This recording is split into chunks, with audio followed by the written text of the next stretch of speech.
Mame ma akwaba emfa umbra Ghana nsem TV GH so wofre me adwoa searching Minua bema Wayoosi. Yeso wo se yema His Excellency John Dramani Mahama another chance. Wayo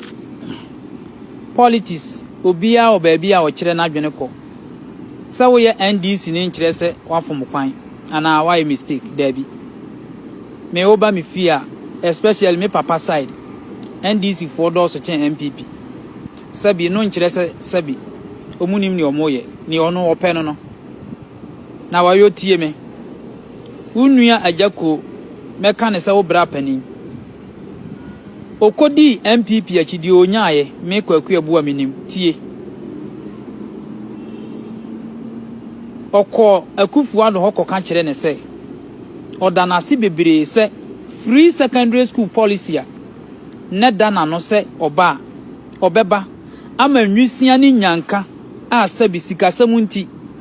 omuntimi nya kwan enko school no eso abamfaso amomo no odanase se otumi yeye wayo wanyini adwene dawutiri John Dramani Mahama eba 2024 no was 24-hour economy se ya bia nnwuma ni bi na meni krom ha me kwaku abu aminim na wunnuanom wo fa asefo eye anesefo ne teacherfo a egum montene ye dede no wayo kama omusu no kura nkoto sabi uye nyansafo a woda sumie so dwene a wunnuanom ne wo nananom wo fa asefo egum montene su aye adwuma abosome nwotwe ensia enkono de kwa afe ya wabosome dumu na ye first a omusu no enka mo mawre ho a omudie enkoto na nka obeka sa nyansasem we unua pani hu se obebo ntoa eyi nanim beye campaign ema MPP aban ena obekire nie ntia oyi nanim bedi sa adwuma no because ajako minim se ajako anko school anko akiri enti se ajako ba abontene be kan sa nyansasem na ekire ba bia ofiri because na ompese mmofra ana enkirima eba ebefa anamo no ofa mu no suku anko school anko akira unya adwuma ana utu kwan a ena hu nwuma sua so mfaso enti unua no hunu saa no ma we nyina eno nti ena obeka ase oda Akuffo ado ase bebre se free secondary school policy oba e otimi yeye wo de dabi 24-hour economy amonam dwom montene uni Christian awini ebo ho dawuro no ene ye hunu free secondary school na uni Christian awini bo ho dawuro se mo the private ones e be ka ho no ene base numu bia na ye free a na wunnuanom wo fa ase no mo enjoy no musen nkwada no ntua ye nyina ye nim ne ye koso omu school placement ho nsem eni sika headmistress ne headmaster for gini sumase wayo wunim we nyina won na nwene ho wo wa wanko suku a wo nya professional no utifie mi yatua wo kabosome tu beba abontena be kan kwase asem enya wo a wayo nya wo why enya wo a wonim wudi tworo no nurse ni ya adwuma bosome enkono de kwa afi yentua ne ka wo utifie unsi classroom da yetua wo kama wunya sika to aduane wo yere ne wo madi ebinim se omo hospital base omunya sika ntua ada utility base omunya sika ntua wo wote wo unsi classroom da degree bia ni we kura wo bosome som yetua wo ka enti John Dramani Mahama nko another extra enya wo wayo nya wo na mo Ghana celebrity fo ne staff no eya amodwene se mo nko ana sabi ekomode mo a ewose mo voice out ma aban ne tie mu ye de yenya nipa ne yeto oman no mo adwene mumu pii no mo adwene no Ghana staff fo siniyifo nsentwerofo Ghana celebrity fo me say mo ye mo adwene se mo nko ana sabi se komode mo a ewose aban no ehunu mo hawo sana mo adwene tie 80% of mo adwene no mo nko na sabi e wose mu usu a e wose aban ni tie because mo adwene ne se mo no oman no ekuramo enti wo baba out abekeka nsem hu no wayo unifo udi bem se wonsi classroom da na woje bosumi akatua na wonua aye adwuma abosomi dude kwa afe yentua ne ka ni wosi montene asesa kojan abonu komu sade sabi ni nua kuma bi a wani ni nkwa na amen awuo na womote agu montene eye demonstration unifo udi bem ai because sabi wonya president ono wonwene nkonkan enwene sabi enwisia ni nyanka ho oba besi wo mai so a wosesa sikama nkwasiyafo di kwa binum tesamo monya adwuma ema wo man no eni ntu beba se yensa ama na another extra time because okwa ebe hawo obi a wonko teacher training da na woji akatua nursing training wonko bi da woji akatua wonko secondary school da aboso so etua wo kade how come say wo bomb pa say mahama nko mane santena ban mo na mo katua beba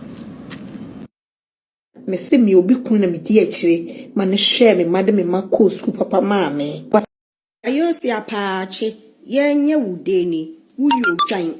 apaache yenye wudeni wuya boa Wayoosi apaache yenye wudeni wuyo Ofui apaache yenye wudeni wuye mo apaache emo no wuye tujimi emo Wayoosi apaache yenye ni deni oyo Ofui kwasi ampeni akwakora wedi 90 years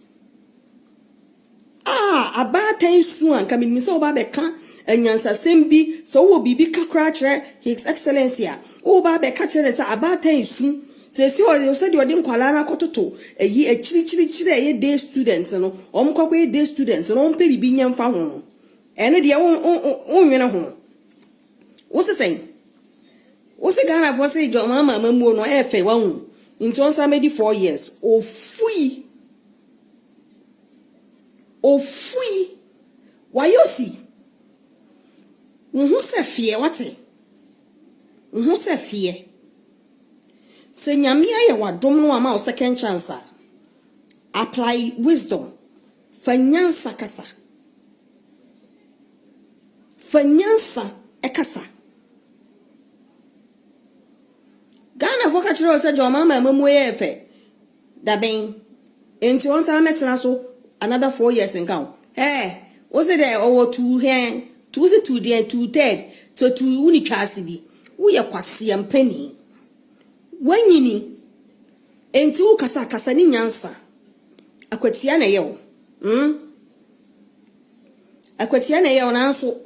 Manyansa nyajuma. We yet see an interest at Unimunyansa. I say, Mimiani patente, but the Nancy Gumitibuno.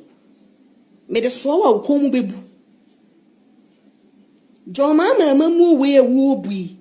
say ye wo fa mane nka wonkwa wutirim na 2028 drew so akoto abama no mejira meka se Ghana fo se na mamu ye fentu ntena so wo ye jimi fu ankasa sa wo batakari na ya wo hye no emu ntutu no ntinu wo sha na abofa wa adwene mu na unhu nyansasem bi anka se mukuma wudu no egu na munya adwuma bi nya na se munni nyansasem bia nso amobeba out abeka zip it mon kama nuntum woni Christiana woni nyansa ba kokora ni mutirim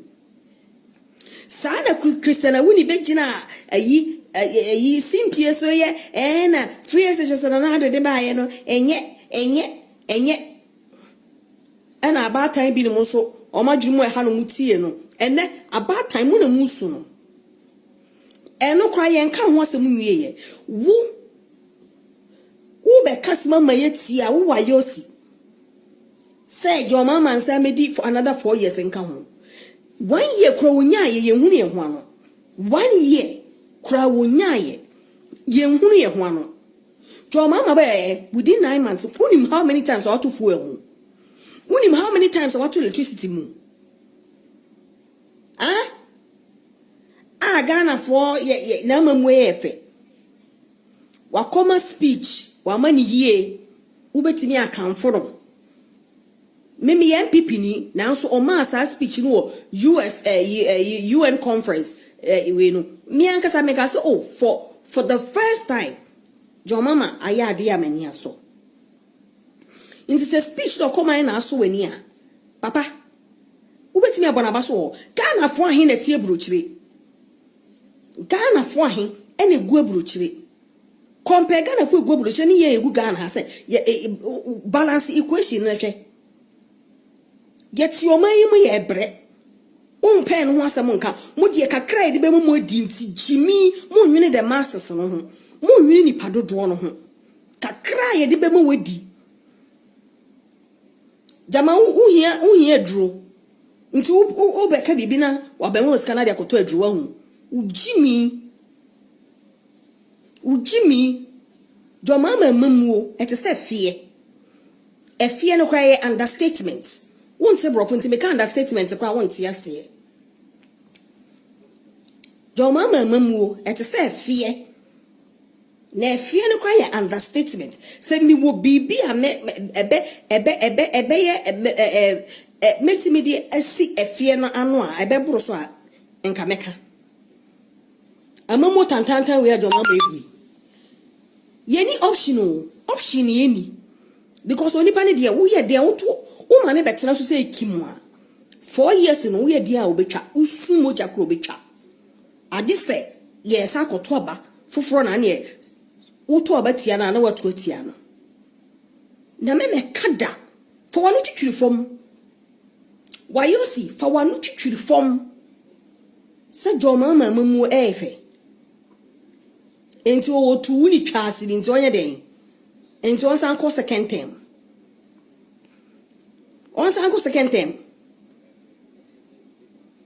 upon the judges or yeku go nya upon judges ni na o mon kama no so on ko second term Ghana fo ye beto atia no ye beto abanatia no yesia na mo ye dokunu dokunu e 5 cedi se dokunu no e 7 cedi 10 cedi obi obeka no kura bia beka do se dokunu ye bo no 7 cedi 5 cedi na ye ketua bi ye bo no 7 cedi 10 cedi o pese odi dokunu na me ya o ma ye mu adwo jo mama ba ye di ade pa no waye a beka sa die we no waye nti ama o man mu abatan ana se Ghana ni bi ho han no fuel na watumu se gas ya tum me gas asa e wo se me coffee libi me dwene ho se me kwa se the price no ekwa koduru on kan no asem mo die mo bedi mo fu die kakra be komu yemunti moto mu nyansa Christian ewuni a wo ye oba time na na do the free SHS aba ebo about time wo be condemning ye free SHS wo jo mama oba e de oye no ene de ofe eye ofe jimi fo amonwini nipa ho mon kwa mu ye die ho na modwene onyame betua mo kama akoma Wayoosi se wan fa wa pachi na mpe ba bia ntena wahu se wan fa wa pachi na mpe ba bia ntena wo jimi na me ka se wanyini nti uni nyansa no mpe ba bia ntena. The next time I ever so see uso no. Obet okakanka. Wayoosi apaache munye ni deni oyabua apaache yenye ni deni oyofui apaache yenye ni deni oyase. Kusuye nyansa. Na Ghana for ye bre. Na obekasa ka asem ebeto adwenim ebeto akomaso. Se jo mama ye bibi na aso wani a obi ankasa men kanfo no but men kase na mamu na efe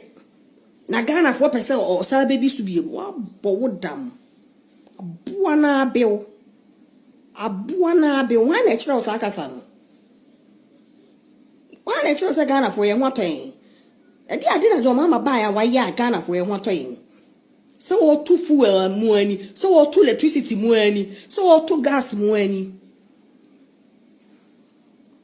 abobo adam Wayoosi ma we nya first and